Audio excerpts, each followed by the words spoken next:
I ended up getting out of that problem.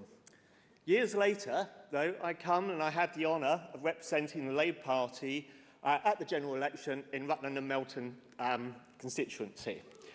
Thank you. Rutland and Melton is meant to be a relatively rich constituency. They keep returning Tory MPs, unfortunately. But, I mean, all this time later, we are still having the same problems with rough sleepers and people that are too ill to get help themselves. And I came across in my campaigning a rough sleeper called Rick. Rick had fought in the Gulf War and had been left and came back and had severe mental health illnesses and difficulties. And the loopholes to try and get him to have some social housing were just impossible. And he is living in a tent in a rich constituency. It is absolutely disgusting. And that is one of the reasons why we need a Labour government.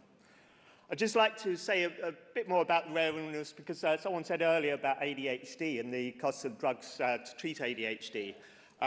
The actual drugs, you know, they do cost £100 a month, etc., but they also are very useful for treating my rare illness.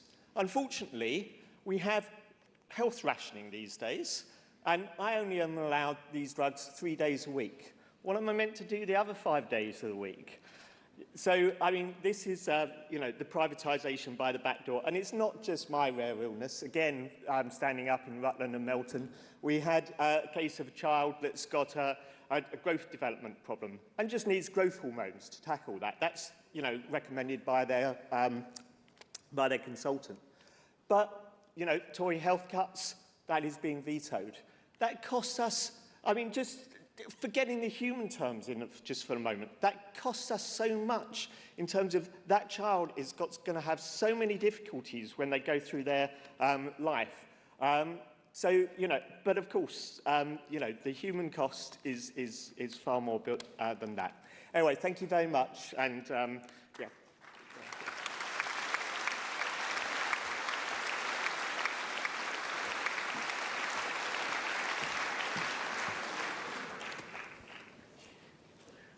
Councillor Catherine Dunn, representing Labour Housing Group.